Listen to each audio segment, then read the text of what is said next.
So it looks like we are finally getting confirmation on what Vertigo Games has been working on for the last almost 3 years. They have been working on Metro Awakening. It is an official game in the Metro series and is the first in the VR side of the series. But I am just blown away by everything here. If you know who Vertigo Games is, then you know what to expect. But just in case you don't, they made games like Arizona Sunshine, After the Fall. They've just released The Seventh Guest last year, I believe. And visually, amazing. Sound design, amazing. Atmosphere, amazing.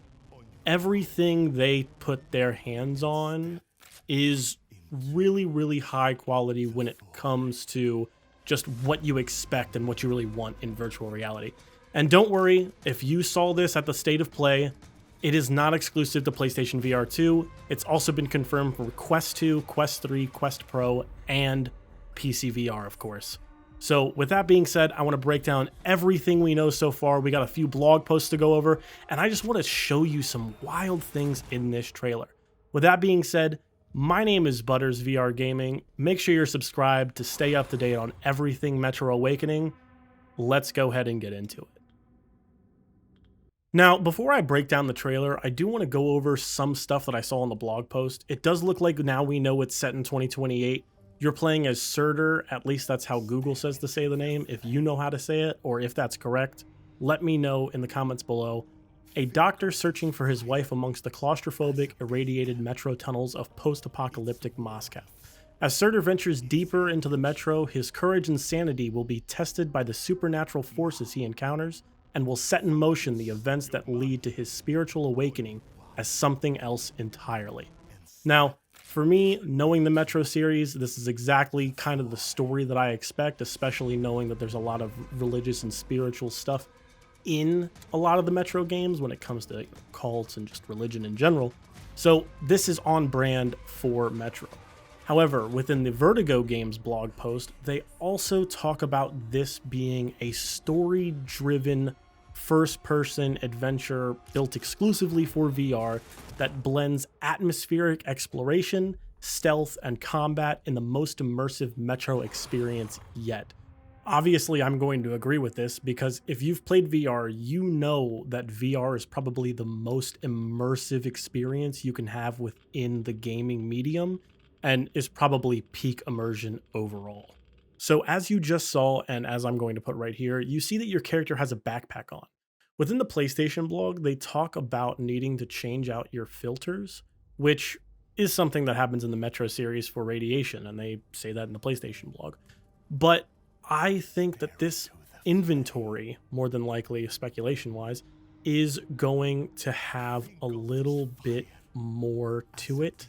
It's probably going to be very similar to the Into the Radius series when it comes to inventory management, where you're going to have to keep stuff on you to eat, drink, and really adds that survival aspect to this game. Now, they also talk about your headlamp flickering. I'm wondering if you're going to have to charge that up like you do in other series Metro series games. But I also wonder if it's going to be like Into the Radius where you have to shake your headlamp and to charge it up. They also talk about you having handmade weapons. Now, the pistol that we see here is definitely not handmade, but the shotgun that we see here, 110% is a handmade weapon. And that lever action that we get just looks so good. It looks so smooth. I'm kind of wondering what other weapons we are going to get in this, but those two right off the bat look really interesting. I assume we'll probably get some sort of bombs as well. All right, this is where we get very stop framey. So if you look here, this I would say is more than likely going to be your safe house, your hideout, whatever you want to call it. If you look at the chair, you'll see your backpack again. And the picture that I showed you earlier, this one right here, has a lot on that backpack. This one does not have that much on your backpack. It looks like maybe a map of some sort potentially, but that's going to be about it. Also, if you notice on the left over here, there is a lot of stuff on this table and under this table. You will probably have some sort of storage system as well as that being an upgrade workbench. So I have not a doubt in my mind that you have some sort of safe area based on my previous experiences in the Metro series.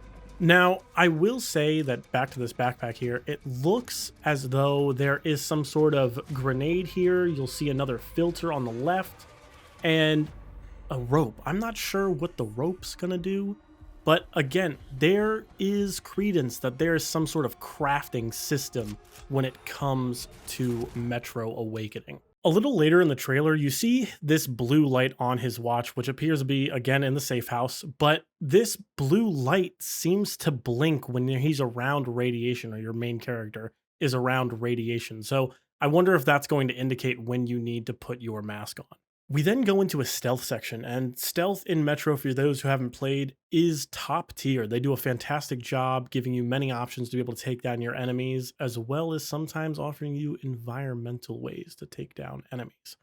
That being said, I think stealth in VR can definitely be a hard thing to do, but I have my hopes that Vertigo is really doing this franchise justice with its stealth system.